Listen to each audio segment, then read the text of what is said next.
तो जो मेरे पैसे इकट्ठे हुए थे जॉब करने से, मुझे वो पैसे तकरीबन 8 से 9 महीने का मेरी खर्चा चला सकते थे यूरोप में। ओके। और उसके बाद का मुझे भी नहीं पता। 4-5 कंट्रीज़ तो आपने ऐसे घूम ली होंगी या एक्सप्लोर कर ली होंगी, बट उसके बाद आगे क्या हुआ? 38 कंट्रीज़ जैसे कवर किया आपने। तनाव आता ही तब है जब हम किसी एक सिचुएशन को पकड़ के रखते हैं, क्योंकि मेरा हर टाइम घूमता रहता था, तो मैं जहाँ से भी चींटियाँ चिड़ियाएँ इंसान ओके। कोई भी मिलता था उससे मेरी लर्निंग चलती रहती थी। तो नदी के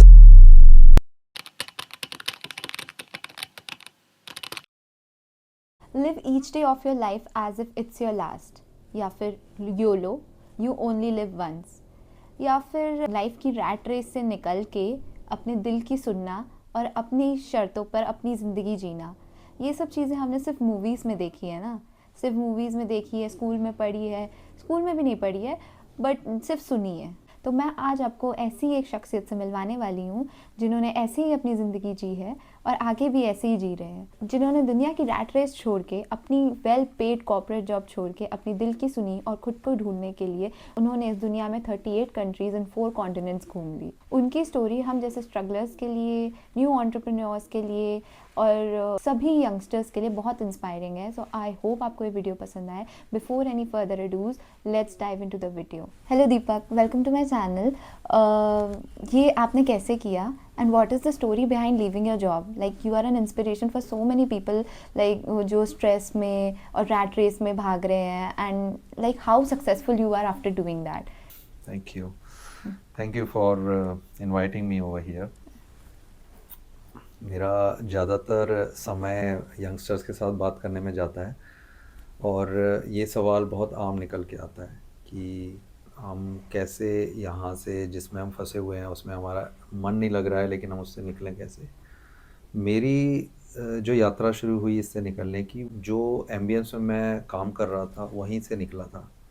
लोगों के साथ हर दिन, मेरी बहुत अच्छी कंपनी थी, हर दिन ऑफिस में जाना, इटालियन कंपनी थी, और वहाँ पर जो लोग रोज़ इकट्ठे होकर कोई ना कोई कंप्लेन जब वो सुनाते थे अपनी लाइफ के अराउंड, अपने आसपास जो भी है, तब उनको सुन के मेरे अंदर से ये सवाल आया कि इस दुनिया में सबसे बड़ी प्रॉब्लम क्या है। जब हर कोई आदमी कोई ना कोई शिकायत ही कर रहा है, तो कोई ना कोई तो वजह होगी ना जो इन सब की गहराई में होगी।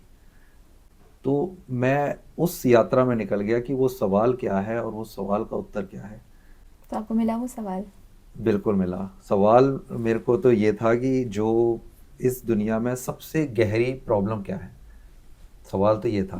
क्योंकि हर आदमी कभी कोई कोई रोड के इशू से परेशान है, कोई अपने बच्चों के स्कूल से, कोई अपने सेहत से, कोई अपने रिश्तों से। तो कर करा के मैंने देखा, और फिर जब मैं घूमता था गांव में इधर उधर भी, ऑफिस के बाहर भी, तो वहाँ पर भी लोग कुछ ना कुछ सवाल ही पूछ रहे होते थे, किसी ना किसी चीज़ के पीछे भाग रहे होते थे। तो वो सवाल जो भी पूछते थे उनको, जैसे मान लो किसी की कोई ख्वाहिशें हैं, या फिर वो किसी ना किसी चीज़ के पीछे भाग रहे हैं, तो उसमें भी कोई ना कोई वजह उनकी है। लेकिन इन सब सवालों की गहराई में क्या वजह है? तो मुझे वो सवाल था, और वो सवाल ने मेरे को इतना तंग किया कि मैं सो नहीं पाता था, और इतने मेरे गहराई में उतर गया कि मैं काम पर भी फोकस नहीं कर पाता था। और मैंने डिसाइड किया कि मैं जॉब छोड़ के इसके एक्सप्लोरेशन में, इसकी यात्रा में निकलता हूँ। तो मतलब आपने क्या क्या चैलेंजेस फेस किए जब आपने अपना जॉब छोड़ा, या आप तो शायद कंट्री छोड़ के गए थे, तो क्या आपके पास उतने फंड्स थे? है ना, आपने जैसे 38 कंट्रीज घूमी हुई हैं, तो आपके पास फंड्स थे, या प्रिविलेज्ड हो, या फिर आपको बहुत स्ट्रगल हुआ, या आपने जॉब्स करी हैं वहाँ कंट्री छोड़ने के बाद, पार्ट टाइम जॉब्स करी हैं? कैसे आपने सर्वाइव किया? क्या क्या प्रॉब्लम्स आपने फेस किए फैमिली की साइड से, जॉब वगैरह लीव करके कैसा हुआ?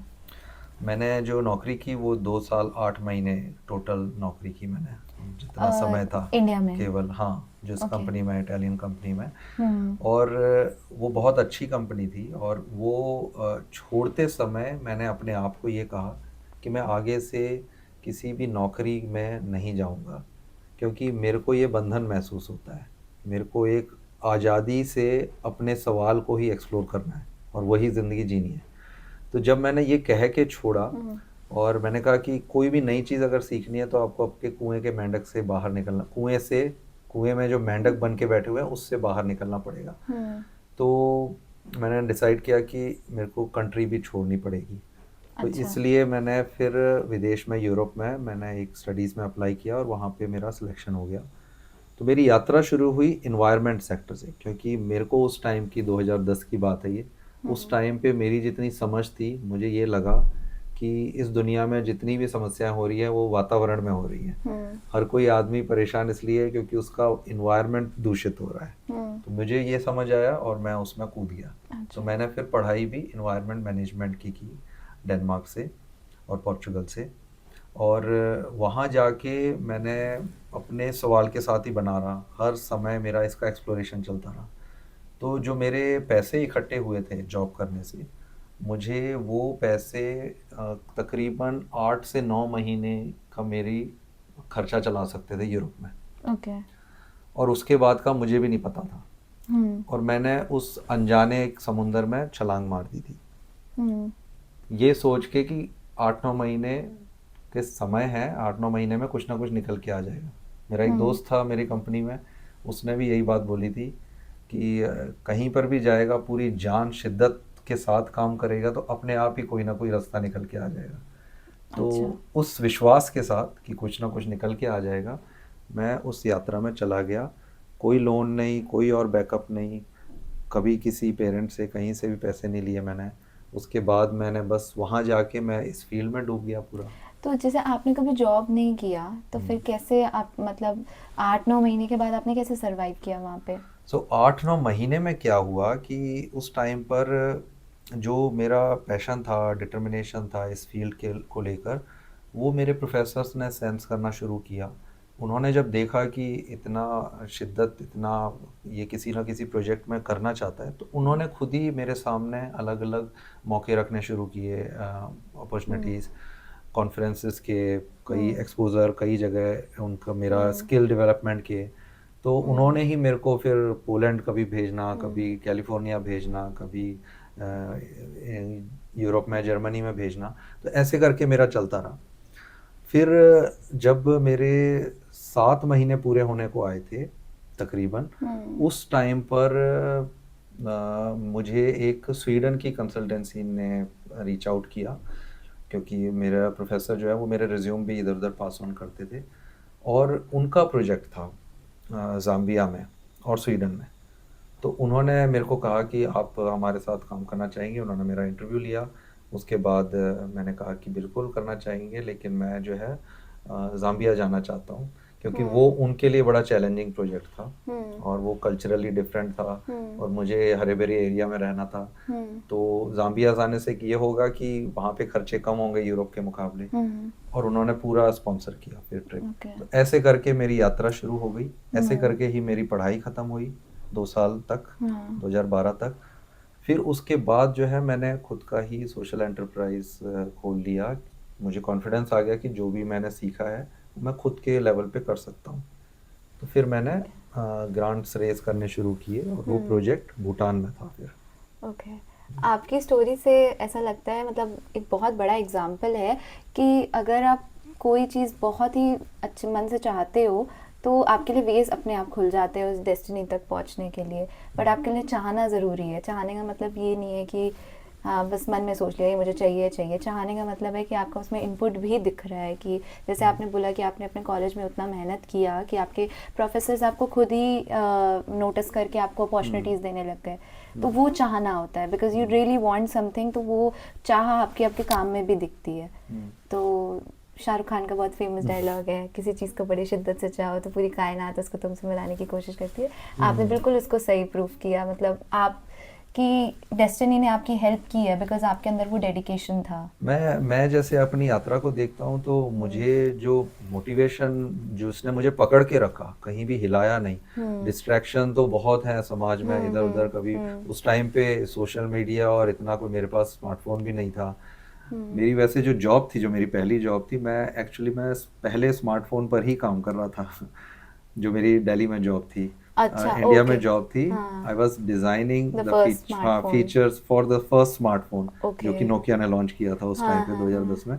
बट उसके बाद वो नौकरी छोड़ने के बाद मेरे पास कोई स्मार्टफोन नहीं था, लेकिन सोशल मीडिया की डिस्ट्रैक्शन नहीं थी, लेकिन बाकी डिस्ट्रैक्शंस आती हैं आपके लाइफ में, हम्म। आप भटक जाते हो इधर उधर, नई जगह पे हो, घूमने में ही व्यस्त हो हम्म। जाते हो। ऐसा मेरा कुछ नहीं हुआ। क्यों? क्योंकि मैं उस सवाल के साथ बना रहा, क्योंकि हम्म। मुझे ये पता था कि मैं एक अनजान जगह पे इसलिए आया हूँ क्योंकि हम्म। मैं एक सवाल का उत्तर ढूंढ रहा हूँ, हम्म। और वो सवाल का उत्तर जब तक मुझे नहीं मिलेगा मैं नहीं शांति से बैठूंगा, मेरे को इसी में बने रहना है। तो मेरी सारी एनर्जी, रोज उठ के, सुबह उठ के मेरी सारी एनर्जी उसी से ही आती थी, वही सब कराती थी। ओके। वही एनर्जी प्रोफेसर्स ने सेंस की और हम्म। उन्होंने फिर अलग अलग अपॉर्चुनिटीज दी। 4-5 कंट्रीज तो आपने ऐसे घूम ली होंगी या एक्सप्लोर कर ली होंगी, बट उसके बाद आगे क्या हुआ? 38 कंट्रीज कैसे कवर किया आपने? एंड मतलब विदाउट मनी, आप जैसे बोल रहे हो आप आपने घर से भी सपोर्ट नहीं लिया, तो कैसे किया? मतलब हम लोग जैसे आज हम हमारा जो एज ग्रुप है, हम तो एक ट्रिप पे जाने से पहले भी सोचते हैं, मनाली तक भी सोचते हैं कि पैसे नहीं है, तो आपने इतनी सारी कंट्रीज ऐसे मतलब विदाउट, बिना पैसे की टेंशन लिए कैसे एक्सप्लोर कर ली? तो कहीं भी जाने के लिए पैसा तो लगता है। सो हाँ। ये तो बहुत बड़ा इल्यूजन है कि बिना पैसे के कहीं कुछ होता है, हम्म। लेकिन एक्चुअल में ना हर आदमी ना पैसे के पीछे भाग रहा है बिना ये सवाल पूछे कि पैसा है क्या चीज़। सो मैंने जो ऑब्जर्व किया, मैं कोई कंट्रीज़ की लिस्ट के पीछे नहीं भाग रहा था, मेरे को नंबर ऑफ़ कंट्रीज़ नहीं बढ़ानी थी, ये तो हो गया इस यात्रा में। मैंने जो ऑब्जर्व किया ये कि रिलेशन विद मनी अगर आप अपने चेंज कर देते हो, अपने उस पे ध्यान देते हो, अपना आपका रिश्ता कैसा है पैसे के साथ, तो आपके ज़िंदगी में बहुत ऐसा दुनिया खुल जाती है जो आप नॉर्मली नहीं खोल पाते हो, नहीं देख पाते हो जब आप पैसे के पीछे भाग रहे होते हो। तो मैं इसको थोड़ा और एक्सप्लेन हाँ, करता ये थोड़ा हूँ। इस पे थोड़ा डीप जाते हैं। What is relation with money? मतलब हाँ, बेसिकली सबसे बेसिक क्वेश्चन तो यही है हाँ, कि रिलेशन विद मनी से आपका क्या मतलब है? हाँ, तो जब भी कोई आदमी मेरे जीवनी सुनता है तो वो यही पूछता है कि आप करते क्या हो और आपके पैसे कैसे कमाते हो। हाँ, मैं भी पूछती हूँ। बिल्कुल पूछते हैं, तो वो सवाल निकल के इसलिए आता है क्योंकि हर आदमी ये पहले से ही मान के चल रहा है कि ना इसका कोई ना कोई या तो कुछ बैकअप हाँ होगा, होना चाहिए। या हाँ, या कुछ कुछ बिजनेस होगा जिससे रेगुलर हाँ। इनकम आ रही है, इसीलिए ऐसे कर पा रहा है। लेकिन ये बड़ा one sided way of living, limited सोच है। जैसे एग्जांपल के लिए कि अगर आपको दिल्ली से मुंबई जाना है और आपको बांध दिया जाए कि आप सिर्फ ट्रेन से जा सकते हो, तो आप बड़ा लिमिटेड फील करोगे क्योंकि ट्रेन की टिकट्स ख़त्म हो जाती हैं बड़ी जल्दी, नहीं मिलती है, टाइम ज़्यादा लग रहा है, ठीक है ना, तो आपको अर्जेंटली पहुंचना है, मेरे पास और ऑप्शंस होने चाहिए। तो वो हमारे पास ऑप्शंस हैं भी, फ्लाइट है, कार है। लॉकडाउन में तो लोग साइकिल पैदल पे। भी आ गए थे, साइकिल पे भी आ गए थे। तो हमारे मल्टीपल ऑप्शंस हैं, हमारा जो भी हालात होते हैं, जितना जब पहुंचना होता है, जिससे मिलना होता है, उस हिसाब से हम डिसाइड करते हैं। लेकिन पैसे में हम ऐसा नहीं करते हैं। पैसे में हर आदमी ये सोचता है कि ना मेरे को बस पैसे की प्रॉब्लम है, मेरे को बस और कमाने के पीछे भागना है। तो वो तो वही बात होगी, आपको बांध दिया कि आपको ट्रेन से ही जाना है। तो इसकी शुरुआत ऐसे होती है रिलेशन विद मनी की कि आप अपने आप को पहले ये सवाल पूछिए कि जब आप पैसे के बारे में सोचते हैं, आपके अंदर कौन सा इमोशन आता है? आपके अंदर डर आता है कि पैसा मेरे पास नहीं है और नहीं रहेगा आगे जाके? आपके अंदर तनाव आता है, या आपके अंदर खुशी आती है, या आपके अंदर ये आता है कि ये तो सबके लिए है, तो मेरे पास भी है, मेरे पास भी आ जाएगा? ऐसा कौन सा भाव आता है? सबसे पहले शुरुआत वहाँ होती है। जैसे एग्जांपल के लिए मेरी जर्नी में भी, अगर 2010 में मैं ये सोच के रुक जाता कि मेरे पास सिर्फ 8 महीने की सेविंग है और मैं आगे क्या करूँगा, तो मैं बिल्कुल ही रुक जाता। मैं कभी वो नौकरी शायद अब तक नहीं छोड़ पाता मैं, अगर वो उस टाइम पे छलांग नहीं मारी होती तो उस टाइम पे प्रैक्टिकल भी रहना है हमें। लोन जो है बैंक से सैंक्शन करवाया लेकिन कभी लिया नहीं। पेरेंट्स से पैसे ले सकता था लेकिन कभी लिए नहीं। लेकिन प्रैक्टिकल भी रहना है कि आपके यूरोप में खर्चे ज़्यादा हैं, तो उसमें क्या है, आप फिर अलग अलग तरीके एक्सप्लोर करते हो। अलग अलग तरीके का जो पहला स्टेप है, उस टाइम पे मैं तो ये होता चला गया, लेकिन अभी मैं रिफ्लेक्ट करके बताऊं तो पहला जो स्टेप है वो ये है कि अपने लीक्स को बंद करो, फिक्स योर लीक्स। आपका कहीं पर भी समय जा रहा है या एक्स्ट्रा पैसे जा रहे हैं, एनर्जी जा रही है, उस सब को बंद करो, खत्म करो। तो बेसिक तरीके से रहना, खाना पीना, क्योंकि आप एक ऑप्टिमल लाइफ जी रहे हो, आप एक मिशन पर हो, आपके लिए दिन रात सोना उठना बैठना सब वो मिशन है आपका। मेरे लिए वो सवाल था। तो पहला स्टेप ये है। दूसरा ये कि जो जहाँ पर भी मेरा एक्स्ट्रा टाइम लगता है या एक्स्ट्रा पैसे लगते हैं, उसको आउटसोर्स करना उन लोगों को जो लोग उसे अच्छा कर पाते हैं। जैसे कि खाना बनाने में बहुत टाइम लगता है, तो मुझे ज़्यादा तो आता भी नहीं था अच्छे से खाना बनाना, इंडिया में तो सब कुक वगैरह थे। हम्म। तो वहाँ पर मैंने कुछ ऐसे दोस्त मेरे मिल बन गए जिनको खाना बनाने का शौक है। तो मैं उनके साथ जाके खाता था, टाइम बिताता था और उनकी किसी अलग तरीके से हेल्प करता था जो मैं अच्छा कर सकता हूँ, ठीक है ना? तो इस तरीके से हमारा दूसरा स्टेप निकल के आया। तीसरा स्टेप मैंने फोकस रखा अपने काम पर, और वो मेरा काम, मेरा फोकस ही मेरी अर्निंग भी बनी आगे जाके। जहाँ पे मैं गया ज़ाम्बिया में, वहाँ पर ही उन्होंने फिर उनको इतना अच्छा लगा, पसंद आया मेरा काम। उन्होंने मेरी पढ़ाई के बाद भी फिर दोबारा से भी बुलाया कि आप यहाँ पर एज अ कंसल्टेंट, आप प्रोजेक्ट डायरेक्टर, आप इसको आगे बढ़ाएं। तो वहाँ से फिर गाड़ी चल पड़ी, बस अर्निंग भी शुरू हो गई उससे।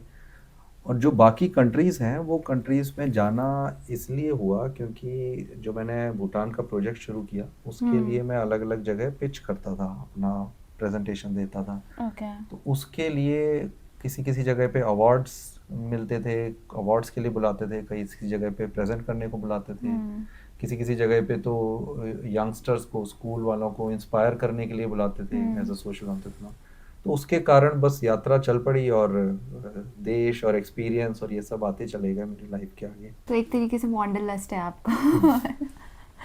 तो आपने जैसे कि बताया कि आप भूटान गए थे एंड वहाँ पे अपना अपना स्टार्टअप किया था, एंड फिर आप वहाँ से उस चीज़ के लिए पिच करने के लिए आप बहुत सारे कंट्रीज़ घूमे। तो फिर वहाँ क्या हुआ आपके स्टार्टअप का, एंड अभी आप क्या करते हैं? मैं उस सवाल के साथ बना रहा, मेरे एक्सटर्नल लाइफ में कुछ भी चलता रहा, चाहे कंसल्टेंसी है या काम है, कुछ भी अवार्ड्स है, लेकिन मैं उस सवाल के साथ बना रहा। तो वो सवाल मेरे को इन्वायरमेंट की दुनिया में बहुत गहरा ले गया। मैं एक ऐसी प्रॉब्लम पे काम करता था जो कि 3 बिलियन लोगों को इफ़ेक्ट करती है, और वो बहुत बड़ी प्रॉब्लम है इंडिया में भी, भूटान में भी। तो वो प्रॉब्लम पे जब मैं काम करता रहा, वहाँ पे सेटअप लगाया, उसको जब स्टेबल कर दिया मैंने, तो धीरे-धीरे 3-4 साल हो गए थे मेरे को एनवायरनमेंट में। तो धीरे-धीरे मेरा वो सवाल जब गहरा होता चला गया, जब मेरा उसमें रीज़निंग, उसकी रिसर्च गहरी होती चली गई, तो मुझे समझ में आया कि एनवायरमेंटल एक्शंस भी जो हैं वो सारे ह्यूमन गवर्नेंस और इकोनॉमी से ड्रिवन है। लोग पैसे के पीछे भाग रहे हैं, और सिर्फ लोग ही नहीं, फैमिलीज, कंपनीज, गवर्नमेंट्स, हर कोई पैसे के पीछे भाग रहा है। So the way economy is running, economy से हमारे डिसीजंस आ रहे हैं, और गवर्नेंस कैसे चल रही है। तो मेरा फिर रुझान जो है इन 2 सेक्टर्स में हो गया। तो जब इन 2 सेक्टर्स में जब मेरा गहराई से रुझान हुआ, तो धीरे धीरे मैंने भूटान का काम स्टेबल करके, वहाँ पे जो लोकल टीम थी, मेरा एक एनजीओ था वहाँ पर, लोकल लोगों का एनजीओ के साथ पार्टनर करके, उनको मैंने हैंडओवर करके, ट्रांसफ़र करके उनको, धीरे धीरे मेरा जो है इन सेक्टर्स में जब जाना हुआ, तो मेरे को कैलिफोर्निया में नासा का एक कैंपस है, सिंगुलैरिटी यूनिवर्सिटी नाम से, वहाँ पर मेरा सिलेक्शन हुआ। तो वहाँ पे 2 महीने जाने का मौका मिला। ये 2017 की बात है। 2017 जुलाई और अगस्त में वहाँ पर जाके ये पता लगा कि आगे जाके कौन कौन सी टेक्नोलॉजीज़ आने वाली हैं, दुनिया कैसे बदलने वाली है आगे जाके। तो उसने मेरा बहुत पर्सपेक्टिव खोला, और वहाँ पर मेरी शुरुआत हुई गवर्नेंस के स्टार्टअप्स के साथ काम करने की। तो फिर मैं डिसेंट्रलाइज डिसीजन मेकिंग और कॉर्पोरेट गवर्नेंस कैसे होता है, मैं उस सेक्टर में मैंने काम करना शुरू किया। इकोनॉमी पर भी काम किया काफ़ी। तो इन दोनों तरफ जब मेरी गाड़ी चल पड़ी, और वो भी 1-2 साल ले गई मेरा ये, फिर मेरा इंडिया वापस आना हुआ। और इंडिया जब वापस मैं 2018 में आया मैं, तो उस टाइम पर मेरा अंदर से ये था कि मैंने बहुत दुनिया में प्रोजेक्ट्स पे काम कर लिया है, लेकिन अभी भी मेरे को वो आंसर नहीं मिला है कि हर प्रॉब्लम का रूट कॉज क्या है। तो वो रूट कॉज ढूंढने के लिए मैंने क्या किया कि मैंने अपने पे ध्यान देना शुरू किया। मेरे को जो था कि मैंने कहा कि अभी तक जो है मैंने सिर्फ दुनिया को बदलने की कोशिश की है, लोगों को, दुनिया को, और मैंने बहुत मेहनत की है सिर्फ एक्सटर्नली काम करने की। लेकिन इंटरनल दुनिया की क्या, मेरे अंदर जो चेंजेस आ रहे हैं मेरे अंदर, जो कमियां भरी हुई हैं, वो कहाँ, वो कैसे दूर होंगी। और ये हुआ इसलिए क्योंकि इंडिया में आके मेरे को एक एक मैंने रिवर्स कल्चरल शॉक फील किया था। मुझे 8 साल बाहर हो गए थे और मैं ज़्यादातर बड़े शांत जगहों में रहा था, जिसमें पॉपुलेशन भी कम है, डेनमार्क और भूटान और जाम्बिया जैसी जगहों पे। तो इंडिया में आके इतना ज़्यादा हॉन्किंग और इतना ज़्यादा, मतलब कि ट्रैफिक, ट्रैफिक और हॉन्किंग और इन सब के कारण, मतलब हाँ, पॉपुलेशन पोल्यूशन सभी पॉपुलेशन कुछ। वगैरह और इन सब के कारण मेरे को अंदर से थोड़ी एक इरिटेशन सी होती थी।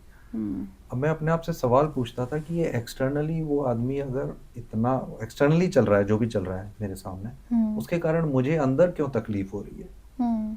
तो जब मैंने वो सवाल गहरा पूछना शुरू किया, तो मेरी जो एनर्जी थी, जो मेरी सारी बाहर प्रोजेक्ट्स करने में, इधर उधर जाने में, अवार्ड्स में इधर उधर जा रही थी, वो पूरी मेरी एनर्जी फोकस जो है, मेरा जो कैमरा है, मेरी जो आंखें है, मेरा मन है, वो पूरा मेरी तरफ घूम गया कि मेरे अंदर क्या चल रहा है। जो प्रॉब्लम है वो मेरे अंदर ही तो नहीं है। हो सकता है जो मैं ढूंढ रहा हूँ कि जो रूट कॉज है प्रॉब्लम की, वो मेरे अंदर ही छुपी हुई हो, और अगर मेरे अंदर है तो हर इंसान के अंदर है वो प्रॉब्लम। तो इस तरीके से मेरी जो रुझान है वो 2018 में मेरी तरफ झुक गया, और धीरे धीरे लाइफ के ऐसे इंसिडेंट्स हुए 2020 में, जो मेरे को बहुत गहराई में अपने अंदर ले गया। मेरे ऐसे गहरे अनुभव हुए जो मेरे को माइंड से भी परे लेके गया। मेरे इमोशंस को, माइंड को मैं अलग सेपरेटली देख पा रहा था। अभी तक जो था कि वो मैं उससे अटैच्ड हूँ कि मुझे गुस्सा आ रहा है या मेरे साथ ऐसा हो रहा है। लेकिन अब क्या हो गया 2020-21 के बाद कि मैं उसे अलग से देख पा रहा हूँ। फिर मेरा भाव ऐसे हो गया कि मैं इससे गुजर रहा हूँ, मैं गुस्से से गुजर रहा हूँ, मैं इरिटेशन से गुजर रहा हूँ। Something is happening to your soul. Something is happening to my journey, to my body. Okay. It's not me, it's not, क्योंकि चाहे गुस्सा है, चाहे इरिटेशन है, जेलसी है, कुछ भी है, वो आपके साथ हमेशा नहीं रहता है ना। वो तो आपका एक ट्रिगर होता है आपके अंदर से, और वो आता है और फिर वो चला जाता है। लेकिन हम उससे अटैच हो जाते हैं, and we identify with that. तो वो आइडेंटिटी जो थी ना, वो मेरी लूज हो गई। मैंने अपने मन को, अपने विचारों को, अपने इमोशंस को, अपने मन को, अपने इमोशंस को अपने से अलग देखना शुरू कर दिया।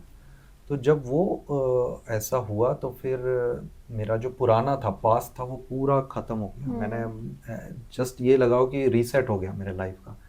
ऐसे समझो कि एक नई से लाइफ शुरू हो गई मेरी। ओके। मतलब जो आप बोल रहे हो, क्या उसका कुछ कनेक्शन डुअलिज्म वगैरह से है, माइंड एंड बॉडी, या कुछ मतलब जैसे आप माइंड एंड बॉडी दो अपोजिट चीज़ें होती हैं, आप दोनों को अलग अलग देखना स्टार्ट कर दिया आपने क्या? एंड जैसे माइंड एंड बॉडी मिला के एक इंसान बनता है, तो आप माइंड को अलग देख पा रहे थे एंड बॉडी को अलग देख पा रहे थे, आपका ये कहने का मतलब है? बिल्कुल बिल्कुल, ये ड्यूअलिज्म हमारे अंदर आता ही इसलिए है क्योंकि हमारे अंदर एक तो माइंड की पावर है और दूसरी इमोशंस की पावर है। एक लॉजिक पावर है और दूसरी इमोशंस की पावर, और वो टकराते रहते हैं आपस में। इसीलिए कई बार आपने देखा होगा अपनी लाइफ में भी कि हम सोचते कुछ हैं करने के लिए विचारों से, लेकिन हम कर कुछ और जाते हैं, क्योंकि उस टाइम पे इमोशंस हावी हो जाते हैं हमारे। नेगेटिव एंड पॉजिटिव भी दोनों, इट डजंट मैटर, नेगेटिव और positive, emotions are emotions, thoughts are thoughts. नहीं, पॉजिटिव भी आ रहे होते हैं, नेगेटिव भी आ रहे होते हैं, बिल्कुल आ रहे होते हैं, हाँ, एक ही सेम टाइम पे, एंड लाइक भूल से नेगेटिव चूज हो जाते हैं। Mostly human brain emotions usually negative choose करा देते हैं, क्योंकि सिंपैथी मिलती है ना अपने आप को नेगेटिव से, तो हम नेगेटिव की और ज़्यादा जाते हैं कि मेरे साथ ये गलत हो रहा है, जब ये दिख रहा होगा कि ये सही हो रहा है, वो उस पर इतना फोकस, ये तो सही हो ही रहा है ना, जो गलत हो रहा है उस पर फोकस करते हैं अपने आप को सिंपैथी देने के लिए, है ना। तो वो हम लोग इसीलिए करते हैं क्योंकि हमारा ना अटैचमेंट हो जाता है किसी एक विचार के साथ या एक परिस्थिति के साथ। जैसे मेरे लाइफ में सो कॉल्ड सब कुछ अच्छा चल रहा है, तो मैं उस सिचुएशन से अटैच हो गया कि मेरे को इस तरीके से पैसे भी आते रहे, मेरे रिलेशंस भी ऐसे चलते रहे, इस तरीके से मेरी लाइफ चलती रहे। वो अटैचमेंट फिर हमें तकलीफ करती है, उसी में ही हम फंस जाते हैं। नेगेटिव को अवॉइड करते हैं, सो कॉल्ड नेगेटिव, जो लोग नेगेटिव समझते हैं। हर एक का नेगेटिव भी अलग है, हर एक का पॉजिटिव भी अलग है। तो नेगेटिव को हम अवॉइड करने की कोशिश करते हैं, पॉजिटिव को हम पकड़ने की कोशिश करते हैं। तो जो मेरा अनुभव हुआ, एक्सपीरियंस हुआ, वो ये हुआ कि इसके परे की भी एक दुनिया है, इसके परे का भी अनुभव है, जिसमें जो कुछ बदल रहा है हमारे सामने, इमोशंस और मन इतनी गहराई में ले गया कि जो नहीं बदल रहा है उसका अनुभव कराना। तो उससे हुआ क्या, उससे ये हुआ कि मेरे को जो मेरा सवाल था उसका आंसर मिल गया। अच्छा, तो क्या नहीं बदल रहा था वैसे उस सवाल के आंसर पे जाने से पहले? हाँ मतलब आप थोड़ा डिटेल में बता सकते हैं क्या नहीं बदल रहा था? ठीक है, मैं इसको एक एग्जांपल से समझाता हूँ। हाँ, हम ज़्यादातर लोग जो है लाइफ में वही एक्सपीरियंस करते हैं जो उनकी लाइफ में बदल रहा होता है, हाँ, बिकॉज और change is constant. Change is constant, और वहीं हाँ, तक ही फंस के रह जाते हैं हाँ, और उससे अटैच भी हो जाते हैं। हमारे अंदर प्रॉब्लम स्ट्रेस, आपने शुरू में पूछा, कई लोगों को तनाव है और वो लोगों को कैसे निकलना है इस रैट रेस से। तनाव आता ही तब है जब हम किसी एक सिचुएशन को पकड़ के रख लेते हैं। फॉर एग्जाम्पल, मैं अभी अगर अच्छा सुंदर दिख रहा हूँ, मेरे को आगे भी फ्यूचर में भी ऐसा ही दिखना है, एक सिचुएशन। या मैं जब भी गाड़ी निकालूं, मेरे रास्ते में ट्रैफिक जाम नहीं आना चाहिए, एक सिचुएशन है। तो हम एक सिचुएशन के साथ अटैच हो जाते हैं और उसको पकड़ के रख लेते हैं, और फिर जब वो नहीं हो पाता है, क्योंकि every time everything is changing, तो फिर हमें तनाव आता है कि मैंने ऐसा सोचा था, अब ऐसा नहीं हो रहा है। तो ये है चेंजेबल वाली दुनिया। अब इसका एग्जांपल से समझेंगे कि जो गाड़ी का पहिया होता है, गाड़ी का पहिया हमेशा घूमता रहता है, लेकिन उसके जो बीच का पार्ट होता है वो कांस्टेंट रहता है। उस कांस्टेंट बीच के पार्ट के ऊपर एक पहिया घूम रहा है। तो मतलब कि जो भी चीज बदल रही है, चेंज हो रही है, वो किसी ना किसी अनचेंजेबल पर बेस्ड है। ओके। दूसरा एग्जांपल देता हूँ मैं, अगर ये इतना कन्विंसिंग नहीं लगा हाँ, नहीं तो आपको अपने में क्या लग रहा था जो चेंज नहीं हो रहा है? क्या चेंज नहीं हो रहा था? मतलब मुझे वो समझ नहीं आ रहा है अभी, थोड़ा मैं पहुंच नहीं पा रही हूँ वहाँ तक। क्योंकि वो समझने की चीज ही नहीं है, वो चीज है, वो है ही ऐसा जो कि मन के परे है। क्योंकि जो भी आप समझोगे वो लॉजिक, माइंड यूज करके समझोगे, और माइंड आपको वही देगा जो आपने पुराने एक्सपीरियंस किए हैं या जो सोसाइटी ने डाला है। एक मैं एग्जांपल और देता हूँ आपको, फिर थोड़ा और गहराई में जा पाएंगे हम। जब कोई डांसर कोई डांस कर रहा होता है स्टेज पे, तो वो डांसर हमेशा मोमेंट में है, और वो तभी कर पा रहा है जब स्टेज उसकी स्टेबल है। तो हर चेंजेबल चीज के लिए एक अनचेंजेबल ग्राउंड चाहिए होता है ना? तो ऐसे ही आपका सवाल ये है कि ऐसा क्या मैंने अनुभव किया जो कि चेंज नहीं हो रहा है। वो जो चीज जो चेंज नहीं हो रही है वो है हमारा विटनेस, हमारा खुद का देखना। अब उसको आप कोई भी नाम दे दो, उसको आप एनर्जी कह लो, कॉन्शियसनेस कह लो, कुछ भी कह लो, एक परमात्मा कह लो, आत्मा कह लो, कुछ भी कह लो। वो एक प्योर कॉन्शियसनेस है, एक एनर्जी है जो कि सिर्फ विटनेस कर रही है। तो फाइनली जो रूट कॉज आप ढूंढने गए थे, आई एम श्योर कि आपको मिला ही होगा, तो क्या आप वो शेयर करना चाहेंगे हमारे साथ? बिल्कुल बिल्कुल। तो ये जो यात्रा हुई पूरी 12 साल तकरीबन, 2010 से लेके 22 तक, उसके बाद जिसमें ज़्यादातर टाइम मैं एक्सटर्नली घूमता रहा, उसके बाद जाके जब इंटरनली मैं अपनी लाइफ में गया, तो मेरे को रूट कॉज ये मिला कि हर दुनिया में हर प्रॉब्लम का कारण इग्नोरेंस है, भ्रम है, भ्रम। मतलब इस तरीके से है कि हर आदमी सोया हुआ जी रहा है, वो एक प्रॉब्लम है, और उसी प्रॉब्लम से सारी प्रॉब्लम्स निकलती हैं। बट सोए हुए को क्या प्रॉब्लम? सोए हुए को केवल इतनी प्रॉब्लम है कि वो अपना जीवन जो है वो लिमिटेड जी के चला जाएगा। हाँ, वो तो है। एक फर्क होता है जीवन की क्वालिटी में, गहराई में, कि जीवन आप कितना सीमित जी रहे हो या अस्पारता में, कितना सीमित जी रहे हो या अपारता में जी रहे हो, असीमित जी रहे हो, बस इतना फर्क पड़ेगा। कोई ऐसा नहीं है कि सोया हुआ से प्रॉब्लम है, लेकिन मुझे तो प्रॉब्लम हो रही थी ना, मेरे को इरिटेशन आ रही थी, मुझे रिवर्स कल्चरल शॉक लग रहे थे, मेरे को अंदर से ये नहीं लग रहा था कि मैं खुशी वाला जीवन जी रहा हूँ। तो वो सारी प्रॉब्लम का निवारण तब हुआ जब मेरे को अंदर से ये एहसास हुआ कि एक आपके अंदर एक ऐसा भी है जो नहीं बदलता है। वो आपका विटनेस है, वो आपकी कॉन्शियसनेस है। फिर जब उससे जब एक रूबरू हो जाता है, उसका जब स्पर्श हो जाता है, एक टच हो जाता है उससे, उसके बाद जो भी आपके ज़िंदगी में परिवर्तनशील है, जो बदल रहा होता है, उससे अटैचमेंट नहीं रहती है, ओके एक्सेप्टेंस आती है।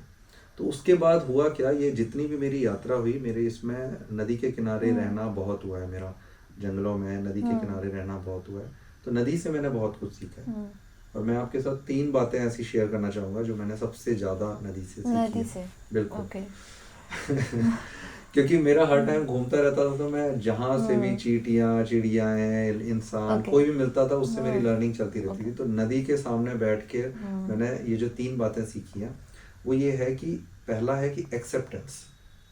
कभी भी नदी जा रही होती है, उसके सामने कोई बड़ा सा पत्थर आ जाता है, तो ये नहीं कहती है नहीं मुझे नहीं जाना समंदर के पास, मुझे आगे नहीं बढ़ना है, मेरी बस खत्म हो गई, बस हो गई, इतनी जोर से ठोकर लग रही है पत्थर की। वो अपना रास्ता मोड़ लेती है। जिस पत्थर चट्टान को वो तोड़ नहीं सकती है, उस टाइम पे वो अपना रास्ता मोड़ लेती है, लेकिन सही समय आने पे, मानसून बारिश आने पे उसके ऊपर से भी निकल जाती है।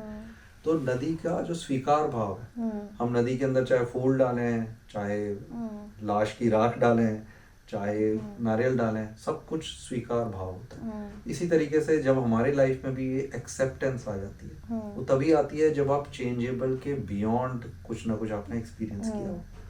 दूसरी चीज मैंने जो नदी से सीखी है वो है अपारता, अबंडेंस। अबंडेंस मतलब कि वो ना एक छोटी सी, मेरी जो यात्रा थी, मैं 800 किलोमीटर पैदल चला नदी के किनारे। तो मैंने शुरू की थी पहाड़ से, जब एक फुट की छोटी सी नहर निकलती है, तो वो 1 फुट की नहर को मैंने 2 हफ्ते की ही पैदल यात्रा में मैंने इतनी विशाल 100 मीटर की होते हुए देखा। और फिर आगे जाके जाते जाते वो समुंदर में इतनी विशालकाय हो जाती है, समुंदर जैसी अपार चीज को मिल जाती है। तो नदी हमेशा अपारता की तरफ बढ़ रही है, अबंडेंस की तरफ बढ़ रही है हमेशा। तो इसी तरीके से हर व्यक्ति का जीवन भी अबंडेंस की तरफ ही बढ़ रहा होता है, लेकिन हम उस अबंडेंस को कोशिश करते हैं कि थोड़ी सी और पैसे कमा लें, उससे को अचीव कर लें, कोई और एक और रिलेशनशिप कर लें, उससे अचीव कर लें। हमारे तरीके बड़े लिमिटेड होते हैं क्योंकि हम सोए हुए हैं। आपने जब ये बोलना स्टार्ट किया था ना, तब मैं इतना कनेक्ट नहीं कर पाई थी, पर जैसे आपने एग्जांपल्स दिए तो अब मैं भी फील करती हूँ, मैं फील कर रही हूँ कि मेरे साथ भी कुछ जो भी हुआ वो कहीं ना कहीं सब इन्हीं सब चीज़ों से रिलेटेड था। जैसे आपने मुझे अभी बोला ना, एक्सेप्टेंस ज़रूरी है, ठीक है। तो मेरा भी कुछ पास्ट रहा है जिसमें मेरे साथ कुछ हुआ था एंड उसकी वजह से मैं डिप्रेशन में चली गई थी। बेसिकली मैं एक कॉलेज के पीछे पड़ी हुई थी एंड वो कॉलेज में जाना बहुत टफ भी नहीं था, बिल्कुल भी टफ नहीं था, मतलब बिना पढ़े भी लोग चले जाते थे। हाँ, तो मुझे बनना था फैशन डिज़ाइनर, वो मेरा एंड गोल था। वो मुझे उस टाइम पे वो बात समझ नहीं आ रही थी कि मेरा एंड गोल फैशन डिज़ाइनर बनना है, ठीक है। मैं एक कॉलेज के पीछे पड़ी हुई थी कि मुझे इसी कॉलेज में जाना है, इसी कॉलेज से बनना है, एंड पता नहीं शायद वो मेरी डेस्टिनी में नहीं था या जो भी था, या मैंने इतनी मेहनत नहीं करी उस टाइम पे, या जो भी रीजंस थे, मैं 2 साल का ड्रॉप के बाद भी उस कॉलेज में नहीं पहुंच पाई। 2 साल के ड्रॉप के बाद, और वो उस कॉलेज में जाना बिल्कुल टफ नहीं था, बिल्कुल भी टफ नहीं था। तो वो जो फेलियर था मेरी लाइफ में, वो एक फेलियर था जिससे मैं कभी निकल ही नहीं पाई कभी। तो वो जो मेरी लाइफ, वो एक बार जो फेलियर आया है, उस पर मैंने उसको अपने दिमाग में बहुत ले लिया, मतलब ये क्यों हुआ, इतना भी मुश्किल नहीं था, मैं तो करती हूँ मेहनत, ये सब चीज़ें। एंड जो मेरे उस टाइम पे ट्यूटर्स भी थे और जो भी मेरी कोचिंग्स वगैरह में थे, उन्होंने भी ऐसा एकदम माहौल सेट किया हुआ था कि ये कॉलेज नहीं तो कुछ नहीं, है ना। तो मेरा दिमाग में एकदम बहुत ज़्यादा डिप्रेस हो गई थी कि ये क्या हो गया, ये मतलब पहली बार नहीं हुआ, फिर एक बार और ड्रॉप करने का ट्राई किया, जब दूसरी बार भी नहीं हुआ ना, मुझे एंड ऑफ द लाइफ लगा था बिल्कुल, ये क्या हो गया, मैं इतना इजी कॉलेज नहीं निकाल पाई, है ना। तो तब मुझे दादू, मेरे जो ग्रैंडफादर हैं, उन्होंने मुझे बोला था, शायद उनको याद भी नहीं होगा उन्होंने बोला था, बट वो मैं कभी भूलती नहीं हूँ। उन्होंने मुझे बोला था कि तुमको तो फैशन डिज़ाइनर बनना है ना, तो ये नहीं तो कोई और, तो कहीं और कोई और तरीके से बन सकते हो। उनका शायद मतलब कुछ और होगा कि ऐसे नहीं, मतलब उन्होंने बहुत ही उसी तरीके से बोला जैसे आपने बोला। उन्होंने तो मतलब कॉलेज और इन टर्म्स को यूज़ भी नहीं किया था, उन्होंने बस ये बोला था कि पहुंचना तो वहाँ है ना, ये रास्ता नहीं तो कोई और। तो वो एक्सेप्टेंस, जब मैं उस टाइम पे डिनायल में थी कि नहीं यही है ना, जब मेरे पास कोई और ऑप्शन नहीं बचा एंड मैं दूसरे रूट से गई, है ना, दूसरा कॉलेज से मैं बन गई फैशन डिज़ाइनर, मैं हूँ फैशन डिज़ाइनर आज। तो एक्चुअली एंड में तो इट्स ऑल डेस्टिनी ना, है ना। आपको मतलब एक जगह पहुंचना है, अब आप अपने लाइफ के हर्डल्स को क्रॉस करके कैसे पहुंच रहे हो वहाँ तक, वो मैटर करता है। इट्स नॉट कि आपको वही रास्ता हमेशा खुला मिलेगा जो आप चाहते हो। बिल्कुल बिल्कुल, है ना? बहुत अच्छा एग्जांपल तो दिया। मैं बिल्कुल, आपने जैसे बोला ना, मैं मेरे अंदर एकदम ये सब एक वो एकदम कनेक्ट कर गई मैं उस सिचुएशन से, कि अगर मैंने उस टाइम पे एक्सेप्ट नहीं किया होता, और मैं गिवन, क्योंकि मुझे बहुत, जब मेरा नहीं हुआ था तो मुझे बहुत सारे लोगों ने करियर काउंसलिंग की एडवाइस दी थी, और मैंने बहुत बार करियर काउंसलिंग करा के ये तक प्लान कर लिया था कि मुझे ये करियर नहीं चाहिए, मतलब मैं गिव अप कर रही थी। बट पता नहीं वो क्या था, मेरा कॉन्शियस था क्या था, कि नहीं किया। एट द एंड मैं चली गई फैशन डिज़ाइनर बनने के लिए, एक दूसरे कॉलेज में चली गई, जबकि मैं 2 साल से उस माइंडसेट में नहीं थी। मेरा माइंडसेट यही था कि ये कॉलेज नहीं तो कुछ नहीं, नहीं तो फिर मैं बीबीए कर लूँगी, नहीं तो फिर मैं यूपीएससी की प्रिपरेशन करूँगी, ये था मेरे दिमाग में। बहुत बहुत ये जो आपका एग्जांपल है वो बहुत सारे यूथ उससे कनेक्ट कर पाएंगे, क्योंकि हम लोग ना किसी एक या तो रिलेशन को पकड़ लेते हैं या अपनी फाइनेंशियल सिचुएशन को पकड़ लेते हैं कि मैं तो गरीब ही हूँ, गरीबी पैदा हुआ हूँ और यही रहेगी मेरी हालत, या फिर जैसे आपने बताया एग्जांपल, इनको पकड़ के बैठ जाते हैं। ये जब तक हमारी लाइफ में एक्सेप्टेंस नहीं उतरती है ना, तब तक हमारे लाइफ में तनाव और बढ़ता चला जाता है। और ये हमारे लाइफ में हम ये कंट्रोल नहीं कर सकते हैं कौन सा आदमी हमें मिलेगा, सामने आएगा, चाहे रोड में हो या हमारे वर्क प्लेस में हो, कोई भी अनजान आदमी कौन आएगा सामने। लेकिन अगर हमारे अंदर एक्सेप्टेंस हो ना, तो हम बिल्कुल ग्रेटिट्यूड से पूरा उनको स्वागत करते हैं अपनी लाइफ में, जिस भी मोड़ पे हम उनसे मिल रहे हैं। तो ये जो दो बातें हैं, एक्सेप्टेंस और अबंडेंस, ये मैंने उसके साथ ही आ जाता है। बिल्कुल आ जाता है। फिर हाँ, एक्सेप्टेंस के बाद जब आप वो निकलते हो, हाँ, वो जो आप जो इंसान बन के, अगर आप एक्सेप्ट नहीं करोगे तो आप डिप्रेशन में ही रहोगे। हाँ, है ना, वो मुझे समझ में आ उसी को ही मैं सीमित हाँ, जीवन बता रहा हूँ। हाँ, अगर आप एक्सेप्ट नहीं करोगे तो फिर आप उन्हीं सब कलेशों में रहोगे, आप उन्हीं सारी चीज़ों में फंसे रहोगे, क्यों नहीं हुआ ये मेरे साथ, क्यों। इससे चाहे एक्सेप्ट करो और आगे बढ़ो, है ना। और फिर वो एक्सेप्ट करने के बाद जो अबंडेंस आती है, दैट इज रियली सेटिस्फाइंग। बिल्कुल। तीसरी चीज जो मैंने नदी से सीखी वो है समर्पण, सरेंडर। नदी को देखो, वो ना कभी गिरती भी है ना तो भी खिलखिलाती हुई, डांस करती हुई। कभी वाटरफॉल को देखो, कोई व्यक्ति वाटरफॉल देख के परेशान नहीं होता है, नदी भी नहीं होती है, जबकि वो गिर रही है। हाँ। एक ऊंची जगह से नीची जगह पे गिर रही है, लेकिन खिलखिलाती हुई, डांस करती हुई आगे बढ़ जाती है। तो ये जो समर्पण भाव है वो भी एक्सेप्टेंस से ही आ रहा है कि मेरे सामने ऐसी ढलान आ गई तो मेरे को बस समर्पण कर दो पूरा। तो ये जो समर्पण भाव है ना, ये जिंदगी की इतनी गहराई में आपको ले जाता है। यही वो चीज है जो आपको आपके माइंड से परे लेकर जाएगा। जो हम माइंड के ओवर थिंकिंग, कई लोग बोलते हैं ना कि मेरी ओवर थिंकिंग बहुत होती है, मैं बस विचारों में ही खोया रहता हूँ बस। ओवर थिंकिंग मैं भी बहुत करती थी, बट ये समर्पण वाला मेरी लाइफ में भी आया।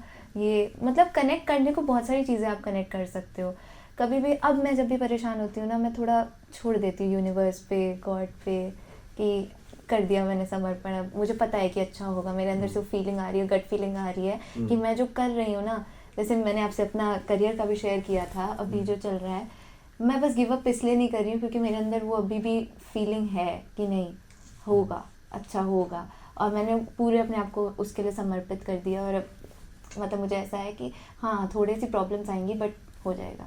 बिल्कुल, बहुत अच्छे। तो ये चीजें जो है, या तो हम जिंदगी के धक्के खा के सीखते हैं, या फिर ऐसे हालात हमारे सामने आ जाते हैं, जैसे मेरे सामने ये नदी आ गई, तो ये करने के बाद जिंदगी निखर जाती है पूरी, एक अलग ही हो जाती है, एक अपारता की तरफ यात्रा शुरू हो जाती है, सीमित जीवन से अपारता की तरफ यात्रा शुरू होती है। एक सो कॉल्ड इनविजिबल जो लाइफ होती है ना, जो हमें दिखता नहीं है, उसके प्रति भी ग्रेटिट्यूड होना शुरू हो जाता है। तो वो है लाइफ। बाकी मैंने आपसे आपके बारे में इतना सब इसलिए पूछा बिकॉज आपकी स्टोरी मुझे काफ़ी इंस्पायरिंग लगती है। एंड जो लोग मेरी तरह स्ट्रगल कर रहे हैं अपने करियर में, बेसिकली मेरा चैनल भी उन्हीं के लिए है कि मैं उनको हेल्प कर पाऊँ किसी ना किसी तरीके से, कि वो डटे रहें, समर्पित रहे, मतलब गिव अप ना करें। जैसे मैंने भी आपको अपने करियर के लिए भी बताया था कि बहुत सारे ऐसे अभी भी इंसिडेंसेस आते हैं कि मेरा मन करता है कि छोड़ देती हूँ, मतलब अपना लेबल बंद कर देती हूँ यार वो। बट मैं उस थॉट से कैसे आगे निकल के अभी भी डटी हुई हूँ, तो उसी के लिए मतलब मेरा चैनल भी उन्हीं सब लोगों को जो अपना स्टार्टअप करना चाहते हैं या कुछ अलग करना चाहते हैं। जैसे आपने बोला था कि आप रैट रेस छोड़ के आप खुद को ढूंढने चले गए थे, मैंने भी रैट रेस छोड़ी थी। मैंने भी एक दिन अचानक से डिसाइड कर लिया था कि नहीं, अब जॉब नहीं करनी, मुझे इसमें मेरा ज़्यादा टाइम भी बहुत वेस्ट हो रहा है, कुछ मुझे मिल भी नहीं रहा है और मैं ये नहीं करना चाहती हूँ जो मुझसे कराया जा रहा है। जो मैं करना चाहती हूँ मैंने उस पर बहुत जल्दी जंप मार लिया था कि हाँ, मुझे पता है कि मुझे यही करना है, तो उसके कॉन्सिक्वेंसेस भी हैं बहुत सारे। बट हाँ, वो रैट रेस से निकलना एक सही टाइम पे ज़रूरी होता है, नहीं तो आप कभी खुश नहीं रह पाओगे, है ना। भले आज मैं स्ट्रगल कर रही हूँ, बट मैं उस स्ट्रगल में खुश हूँ, because I am doing it for my self. तो बेसिकली मैंने आपसे ये सारी चीज़ें इसलिए पूछी क्योंकि आपकी स्टोरी मुझे उस यूथ के लिए बहुत इंस्पायरिंग लगती है, जो आज स्ट्रगल करके और जो कहीं से निकलना चाहते हैं और निकल नहीं पा रहे हैं। मूवीज़ में तो हमने बहुत देखा है, बट हमारे पास रियल लाइफ एग्जाम्पल है जिन्होंने सच में किया है, और ये सब सिर्फ मूवीज़ में नहीं होता है। तो अब आप, ये हमारी चैट सक्सेसफुल तब होगी जब मैं आपसे ये पूछूंगी कि आप अभी कहाँ हो। अच्छा। आप अभी क्या कर रहे हो। मुझे पता है आपका एक इनिशिएटिव है कोशा करके, आप कोशा के बारे में कुछ बताना चाहोगे? जी बिल्कुल, मेरा ये अनुभव जो 2020 में हुआ उसी के बाद ही कोशा पैदा हो गया। उसको हाल ही में इसी दिसंबर में ही 5 साल पूरे हुए हैं। और कोशा का मिशन है to create ambience for abundant life, एक अपारता वाले जीवन का माहौल बनाना।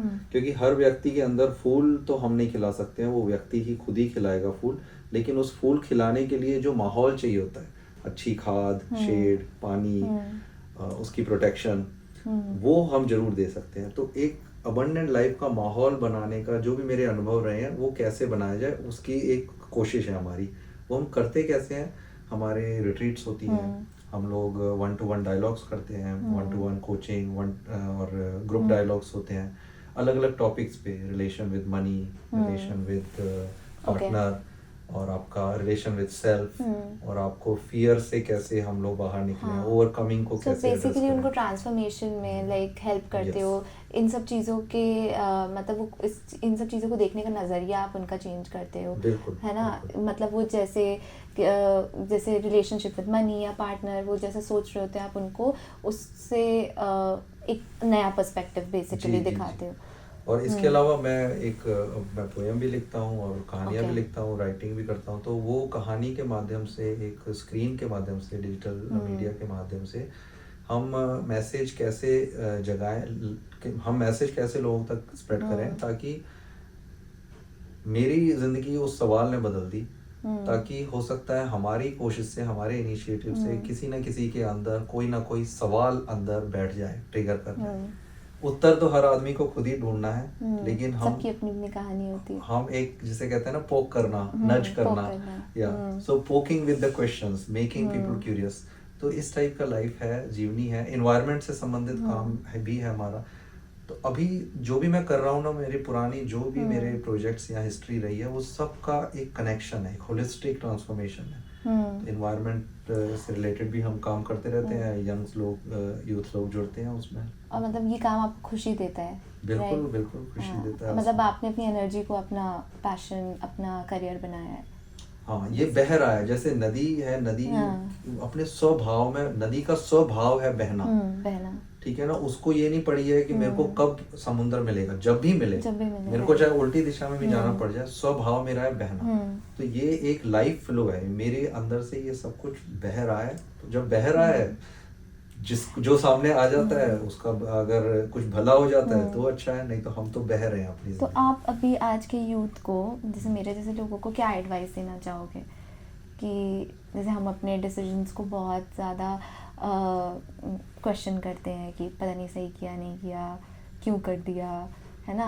तो आप क्या एडवाइस देना चाहोगे कि मतलब अपने मन की सुननी चाहिए, या फिर आपको जहाँ से पैसा मिल रहा है, जैसे कुछ लोग कॉर्पोरेट जॉब से नहीं निकल पाते हैं तो उनको अच्छा पैसा मिल रहा होता है बट वो उनको खुशी नहीं देता है, इस दुनिया खुशी दे रहा है तो इट्स फाइन, बट अगर नहीं दे रहा है तो क्या करना चाहिए? मतलब उनके ऊपर अब रिस्पॉन्सिबिलिटीज़ भी होती हैं, फैमिली की, हर चीज़ की, तो छोड़ना आसान है उनके लिए जॉब और अपना एनर्जी के पीछे जाना मतलब सही है उनके लिए या नहीं?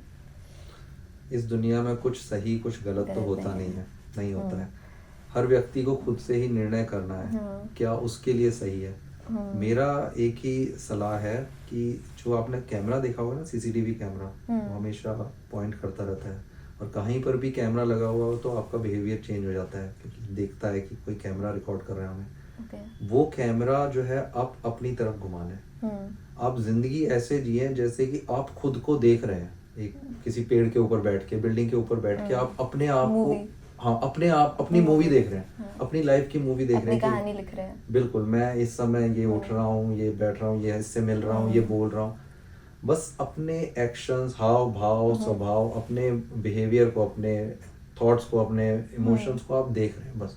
फिर चाहे आप कैसा भी जीवन जी रहे हैं, आप कॉर्पोरेट को नहीं छोड़ रहे हैं, आप पड़े हुए हैं किसी जगह पे, आप सोए हुए हैं हमेशा, आप खाते जा रहे हैं हर टाइम, कोई बात नहीं, लेकिन आप खुद को देखते जा रहे हैं हर समय। जब आप खुद को देखना शुरू करते हैं ना, एक विटनेस बन के, एक जैसे बिल्डिंग के ऊपर बैठे हुए हैं, तो उससे क्या होगा कि अपने आप ही आपके बिहेवियर में भी चेंज होना शुरू हो जाएगा। क्योंकि अगर आपके अंदर कोई आपकी हरकत, कोई आपकी जो आपको नहीं अच्छी लग रही है, हाँ वो आपसे चोरी कर रही है, कोई भी आपका बिहेवियर आपका खुद के अंदर से आपकी एनर्जी चोरी कर रहा है, तो वो आप देख देख के आप उसको पकड़ना शुरू कर देंगे, और फिर अपने आप ही उससे आप बाहर निकलना शुरू कर देंगे। राइट। आपने पता नहीं क्यों मतलब वो सब मूवीज नहीं देखी हैं, बट कुछ मूवीज हैं जैसे तमाशा, और सारी रणबीर की मूवीज है, मुझे नहीं पता क्या आपका कनेक्शन है और आपने देखी भी नहीं है। नहीं। एक तमाशा है, एक अनजाना अनजानी है, एंड एक वो अभी बात करते हुए मुझे उससे भी काफ़ी कनेक्शन फील हुआ, ये जवानी है दीवानी, जैसे आप बोलते हो to live you live your life to the fullest. तो आप ये मूवीज देखो, आपको काफ़ी अपना ही कैरेक्टर दिखेगा उसमें। मैं तो आपको कल भी बोल रही थी, आप एक बार देखना ज़रूर ये सब। बढ़िया है, चलिए मैंने जैसे यंगस्टर्स को एक होमवर्क दे दिया, आपने मुझे होमवर्क दे दिया। ये मूवीज की जब लिस्ट आपने बना मुझे के। फर्स्ट टाइम अपने बारे में बताया था ना कि एक वर्कशॉप में ही, जब आपने मुझे बताया था कि आपने अपनी जॉब छोड़ी थी, एंड जब आप बता रहे थे वो स्टोरी, एंड मतलब मुझे ऐसा लगा था कि ये मूवी आप पे लिखी गई है तमाशा, सच में, और आपने देखी ही नहीं है। आपको देखनी चाहिए। तो चलिए बहुत बहुत धन्यवाद। सो जैसे कि आप बोलते हो live each day of your life as if it's your last, right? तो आप हर दिन ऐसे ही जीते हो, राइट? तो आप उन लोगों को कुछ ऐसा एडवाइस देना चाहोगे जो लोग स्ट्रेस और तनाव की ज़िंदगी बहुत जी रहे हैं? मुझे पता है कि इतना जल्दी उनको कन्विंस करना आसान नहीं है कि अपना हर दिन ऐसे जियो जैसे आखिरी दिन हो, उतना लाइवली तो एक इंसान को एक दिन में तो ट्रांसफॉर्म नहीं कर सकते हैं, बट स्टिल आपकी कोई एडवाइस है जो उनको हेल्प कर सके और वो अपने स्ट्रेस और तनाव से थोड़ा ईजिली कोप अप कर सके? अपने आप को देखना शुरू कर दो, जैसे मैंने सीसीटीवी कैमरे का उदाहरण दिया। बस जस्ट स्टार्ट विटनेसिंग योरसेल्फ और अपना रास्ता खुद ढूंढो।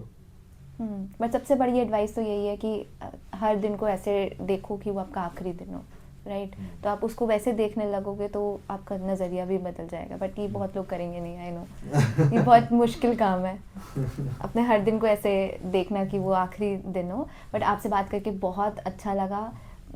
हम जैसे लोगों को ऐसा मोटिवेशन चाहिए रहता है, मतलब बहुत ज़्यादा चाहिए होता है, एंड मैं तो आपसे बात करती ही रहती हूँ।